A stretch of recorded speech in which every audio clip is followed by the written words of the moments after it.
Hello guys, this is Vandana Bisht and welcome to my channel Maths Adda. So guys, आज हम करेंगे class 10th NCERT maths का chapter 3 की exercise 3.4 का question number 1 and साथ ही साथ जानेंगे एलिमिनेशन मेथड क्या होता है एंड एक कैसे इसको अप्लाई कर सकते हैं. So guys let's get started. So guys first question कह रहा है solve the following pair of linear equations by the elimination method and the substitution method. Substitution method मैंने आपको इससे पहले वाली एक्सरसाइज में अच्छे से बताया है कि क्या होता है एक्सरसाइज 3.3 में. एंड एलिमिनेशन मेथड आज हम सीखेंगे. एलिमिनेशन का जो मतलब होता है इंग्लिश में वो होता है एलिमिनेट करना, यानी कि किसी चीज़ को हटाना. तो हटाने के लिए हमें क्या करना होगा. सपोज़ ये एक इक्वेशन है एंड ये दूसरी इक्वेशन है, ठीक है. तो यहाँ पे 2x है, यहाँ पे सिर्फ x है. अगर मैं यहाँ जो ये 2x है, अगर मैं यहाँ पे भी 2x ले आऊँ मल्टीप्लाई करके 2 को एंड दोनों को अगर मैं सब्ट्रैक्ट कर दूँ तो ये x की वैल्यू से कट जाएगी. जैसे मैं लिखूँगी इक्वेशन 1 है हमारी x plus y is equal to 5. ये एलिमिनेशन मेथड है, ठीक है. तो x plus y is equal to 5 ये हमारी पहली इक्वेशन है. 2x minus 3y is equal to 4 ये हमारी सेकेंड इक्वेशन है. तो मल्टीप्लाई 2 इन इक्वेशन 1, तो ये हो जाएगा 2x plus 2y is equal to 10. And जो दूसरी इक्वेशन है इसको हम तीसरी मान लेते हैं. Now subtract equation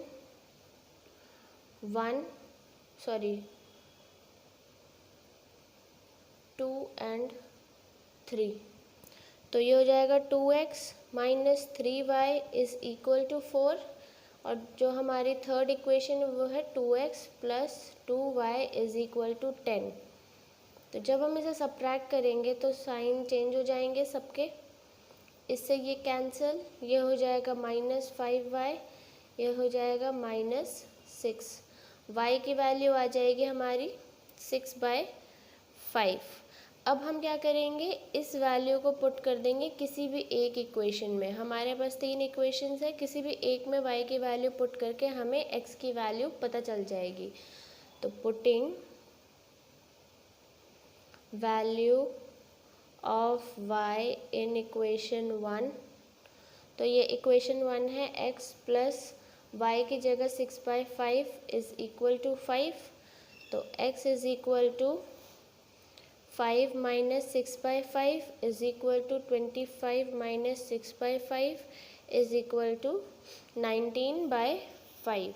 so guys x और y की वैल्यू हमने एलिमिनेशन मेथड से निकाल दी है. अब हम सब्स्टिट्यूशन से देखेंगे इसको, क्योंकि हमें दोनों से निकालने को कहा गया है. सब्स्टिट्यूशन में क्या करते हैं. सपोज सब्स्टिट्यूट में का मतलब है कि एक वैल्यू को दूसरे वैल्यू के स्थान पे रखना, सब्स्टिट्यूट करना, ठीक है. तो ये हमारी पहली इक्वेशन है x plus y is equal to 5 और दूसरी equation x minus 3y is equal to 5. तो हम क्या करेंगे, पहली इक्वेशन से x की वैल्यू निकाल के दूसरी इक्वेशन में x की वैल्यू को पुट करेंगे ताकि जो इक्वेशन है उसमें सिंगल वेरिएबल रह जाए और हम उस वेरिएबल की वैल्यू फाइंड आउट कर लेंगे. अब उसको देखेंगे कैसे.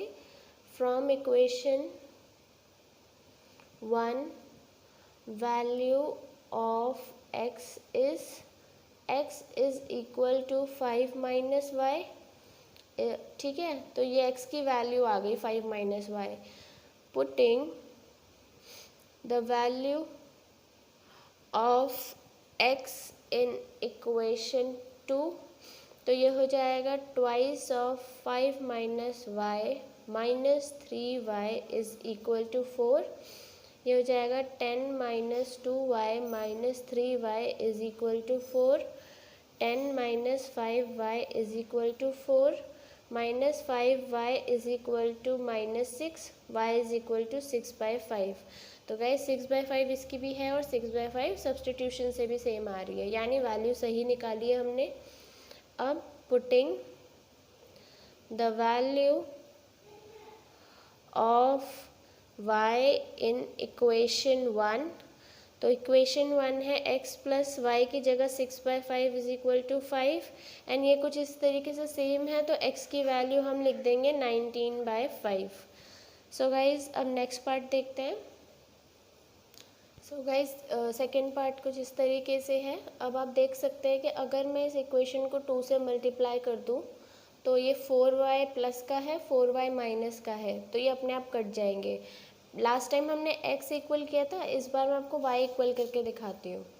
तो इक्वेशन 1 है x plus 4y is equal to 10, ये है इक्वेशन 1, और इक्वेशन 2 है 2x minus 2y is equal to 2, ये इक्वेशन 2 है।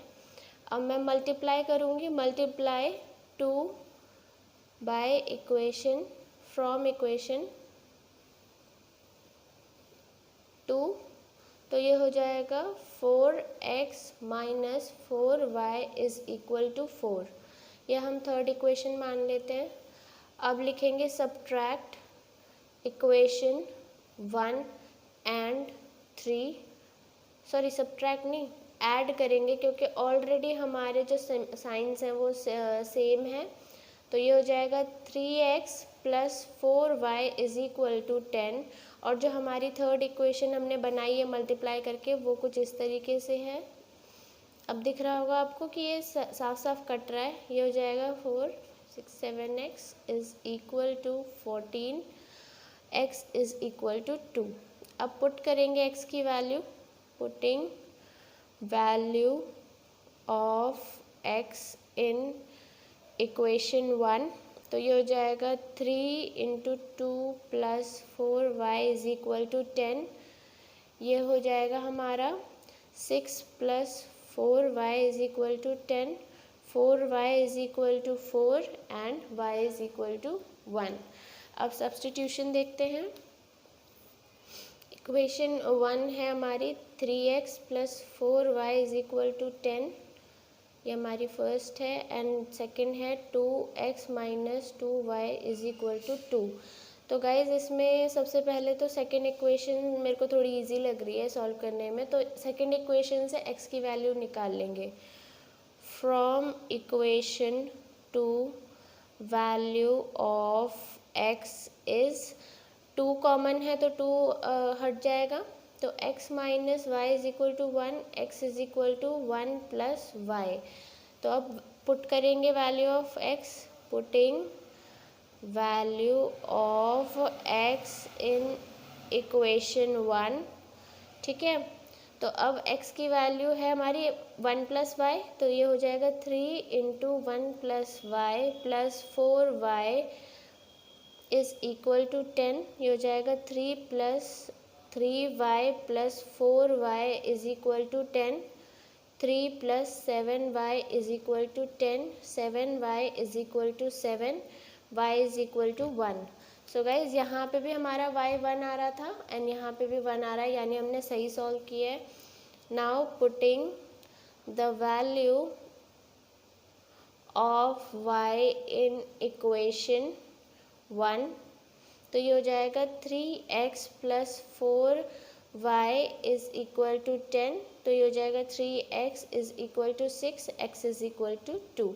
तो सेम आ रही है वैल्यू। अब नेक्स्ट पार्ट देखते हैं। सो गाइज नेक्स्ट पार्ट ये है, तो मैंने इक्वेशंस लिख लिए हैं दोनों। अब इन इक्वेशंस में आप देख सकते हैं कि यहाँ मैं 3 से मल्टीप्लाई कर दूँगी तो x के कोफिशिएंट सेम हो जाएंगे। तो मैं लिखूँगी मल्टीप्लाई 3 फ्रॉम इक्वेशन 1, तो लिखेंगे क्या, मल्टीप्लाई करके क्या आ जाएगा 9x minus 15y minus 12 is equal to 0, क्योंकि पूरी इक्वेशन से 3 को मल्टीप्लाई करेंगे तो 3 3 ज़ा 9, 3 5 ज़ा 15, 3 4 ज़ा 12। तो अब लिखेंगे सब्ट्रैक्ट, ये इक्वेशन 3 हो गई, सब्ट्रैक्ट इक्वेशन 2 एंड 3। तो इक्वेशन 2 है 9x minus 2y minus 7 is equal to 0 और इक्वेशन 3 है 9x minus 15y minus 12 is equal to 0। अब साइन चेंज हो जाए, सब्ट्रैक्ट करेंगे तो ये साइन चेंज हो जाएंगे, ये कैंसिल, ये हो जाएगा 13y plus 7 5 is equal to 0 and y की वैल्यू आ जाएगी -5/13। अब y की वैल्यू पुट करेंगे इन एनी इक्वेशन, पुटिंग, यूँ कह सकते हो, putting value of y in equation 1, तो ये हो जाएगा 3x minus 5y minus 4 is equal to 0। ठीक है, तो अब इसे सॉल्व करेंगे। 3x plus 25/13 minus 4 is equal to 0। अब इसमें एलसीएम ले लेंगे। 3x plus 25 minus 52 whole upon में 13 इज इक्वल टू 0 एंड अब दोबारा एलसीएम लेंगे तो ये हो जाएगा, सबसे पहले इसको सॉल्व करेंगे तो आएगा -3x minus 27/13 is equal to 0। तो 3x इज इक्वल टू 27/13, 3 9 जा, तो x की वैल्यू आ गई गाइज 9/13। अब सब्स्टिट्यूशन से देखते हैं, इक्वेशन 1 है और ये हमारी इक्वेशन 2 है, तो सब्स्टिट्यूशन से सबसे पहले x की वैल्यू फाइंड आउट कर लेंगे। In equation 1 value of x is, तो ये हो जाएगा 3x is equal to 5y plus 4, 5y plus 4 and x is equal to 5y plus 4/3। तो इसको पुट करेंगे in equation 2, putting value of x in equation 2, तो ये हो जाएगा 9 times of 5y plus 4/3 minus 2y minus 7 is equal to 0, ये 3 times हो जाएगा 15y plus 12 minus 2y minus 7 is equal to 0, 7, ये 5 हो जाएगा, ये हो जाएगा plus 13y is equal to 0 और y हमारा हो जाएगा -5/13, जो कि सेम है वैल्यू। अब x की वैल्यू फाइंड करेंगे, putting value of y in equation 1, तो ये हो जाएगा 3x minus 5 of -5/13 minus 4 is equal to 0। Guys ये सेम इक्वेशन बन रही है, तो यहाँ डायरेक्ट x की वैल्यू आप 9/13 लिख सकते हैं या सॉल्व कर सकते हैं। नेक्स्ट पार्ट देखते हैं आप। गाइज नेक्स्ट पार्ट ये है, तो हमें फ्रैक्शन में गिवन है इक्वेशन, तो हम इसको नॉर्मल इक्वेशन पहले बना लेंगे बाय टेकिंग एलसीएम। तो ये हो जाएगा 3x plus 4y whole upon में 6 इज इक्वल टू -1, ये हो जाएगा 3x plus 4y is equal to -6। तो ये हमारी हो गई फर्स्ट इक्वेशन। अब सेकंड इक्वेशन है हमारी ये, तो इसका भी सिमिलरली हम एलसीएम ले लेंगे, तो ये हो जाएगा 3x minus y upon 3 is equal to 3, ये हमारी हो जाएगी 3x minus y is equal to 9, ये हमारी हो गई सेकंड इक्वेशन। तो अब एलिमिनेशन मेथड लगाएंगे एंड सब्स्टिट्यूशन लगाएंगे। तो एलिमिनेशन के हिसाब से हमें एलिमिनेट करना होता है, तो ये माइनस कर देंगे, सब्ट्रैक्ट इक्वेशन 1 एंड 2, क्योंकि हमारा यहाँ पे भी 3 आ रहा है, यहाँ पे भी 3 आ रहा है, तो हम इसको सब्ट्रैक्ट करेंगे, plus 4y is equal to -6, ये हो जाएगा 3x minus y is equal to 9। Subtract करेंगे तो साइन चेंज हो जाएंगे, ये हो जाएगा 5y is equal to -15, y is equal to -3। Putting the value of y in equation 2, तो ये हो जाएगा 3x minus of -3 is equal to 9, 3x plus 3 is equal to 9, 3x is equal to 6 and x is equal to 2। अब substitution देखेंगे, हमें दो equations पता हैं। अब from equation 2 value of y is, मेरे को वैल्यू ऑफ y निकालना इजी है तो मैं इसीलिए y की वैल्यू निकाल रही हूँ। तो y is equal to 3x minus 9 हो जाएगा। Now putting the value of y in equation 1, तो इक्वेशन 1 में अगर मैं पुट करूँगी तो आएगा 3x प्लस 4 ऑफ y की वैल्यू इज इक्वल टू -6, तो ये हो जाएगा 3x plus 12x minus 36 is equal to -6, ये हो जाएगा 15x is equal to 30, x की वैल्यू आ गई गाइस 2। तो हमारी वैल्यूज़ बिल्कुल सेम आ रही हैं x एंड y की। अब नहीं, y की वैल्यू निकालेंगे तो putting value of x in equation 2 में ही डाल देंगे, तो ये हो जाएगा 3 of x minus y is equal to 9, ये हो जाएगा 6 minus y is equal to 9, y is equal to 3, sorry -3, क्योंकि -9 हो जाएगा जो कि बड़ा है। सो गाइज वैल्यूज सेम आ रही हैं, यानी दोनों मेथड से हमने सही वैल्यूज फाइंड आउट करी हैं। This is all about this video. If you like it then do like, share and subscribe to my channel. Thanks for watching, bye bye.